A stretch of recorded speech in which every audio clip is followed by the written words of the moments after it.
Yo, so cut the political correctness out, man. Let's just keep it a buck, because I see some of these Celtics fans is bummed, like real hurt about this, and it's the players. It's the same roster from last year, but you added Malcolm Brogdon.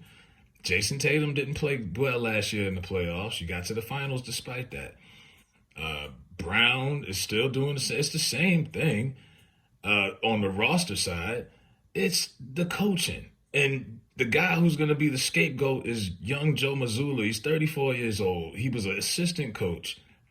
He got thrown in the shuffle because of the cards that was dealt with the way they handled that whole Ime thing.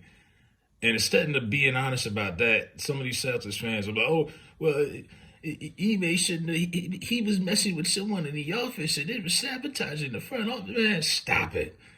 Stop. If someone even, there's still some people saying that he was sexually harassing. I'm like, stop the sexual harassment talk. If the NBA did an investigation on top of the Celtics, if he sexually harassed anyone, he would not have a job right now, would he? If you just let him do his thing on the side, let him get his smash on, you would be better. You would be better off right now. He's just got in Houston, and if Houston takes care of him like they did Deshaun Watson, they were setting up hotels for him and all that to get massages. You see how they do them pool parties down there, man. And Ime's a single man now. Nia Long left him. She outside. But this team. I'm watching this game yesterday, and I'm not a fan of the Celtics at all. But I'm watching this game, and I'm like, yo, they don't really want it. Like, it wasn't like I wasn't really that impressed with the Sixers, honestly, outside of Maxey. It was just the Sixers were just playing to their speed and just it wasn't really like they were doing anything special. And Jason Tatum, no show in the first half again. People say, well, he's being passive aggressive because he could let Brown go off. I'm like, bro, that is the worst superstar tandem I've ever seen because they're the only tandem that doesn't play a two player pick and roll. Like it's just. They just run the offense. And I'm like, what kind of offense is this? Marcus Smart's just jacking up threes. There's no real leadership there because Tatum's not the alpha on the team. Neither is Brown. I think the real alpha is Marcus Smart. The problem is he's like your fourth or fifth best player. And your most dominant leader. It's kind of like it works with the Warriors. Like Draymond's the alpha of the team, the leader, and he's like the fourth best player, fifth, whatever, in their prime when they were really at their peak. But Steph was that guy. Clay was that guy. They still rose to the occasion. That's the problem. They don't have like Jason Tatum waits till the second half to start putting up points and start acting like it's a game. I'm like, bro, it's over now. You know what I mean? Like when they pull the starters out with 6 minutes to go, that's sad. And I don't think they're gonna win this series now. Some people say they could still win in 7 at home. I don't know. The way that they showed up last night, that was a home game. And then you're gonna go to Philly and then, man, please. I think it's a wrap. And if you had Ime, like I said, he was the real leader of that team because it couldn't have been Marcus Smart. It can't be his team. That's Tatum's team, but he's the alpha on the team. But Ime was the real leader that held that all together and held the egos in check. And he could be the one to chew a guy out. Mazzulla can't chew out Jason Tatum.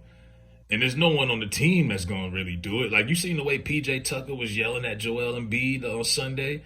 Like, step up. Like, be aggressive. Stop being up. Joel Embiid was acting. James Harden saved him.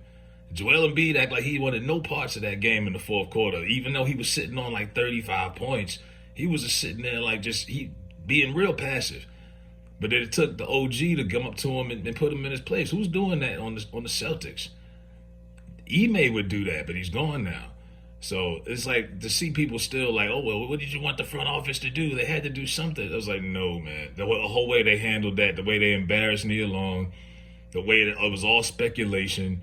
You left when you leave a story out like that and you just say someone's suspended and you don't say exactly why. That's dangerous because now people could speculate anything and they could throw whatever narrative they want. Sex predator, sexual harassment. Oh, he's horny. Oh, if the coach wasn't horny, he'd still be here. You got those people blaming his his natural craving as a man, and then you got people just like, the Celtics. They what were they supposed to do? They had to do something. He was wrong. I was like, no, man, it should have never came out, and you could have done. Yeah, forget the political correct shit. If I'm the owner. Yeah, I'm picking Ime over the female employee. Yeah, if it's not true, Get out of here. We try to win a championship, man. We try to raise what, 18th, 19th banner. Ain't got time for this. Were you hurt? Were you damaged? Was anything? Your name isn't out there? We still don't know who this broad is. This is the best kept secret in sports. We won't probably find the identity of whoever this was probably till 10 years down the line.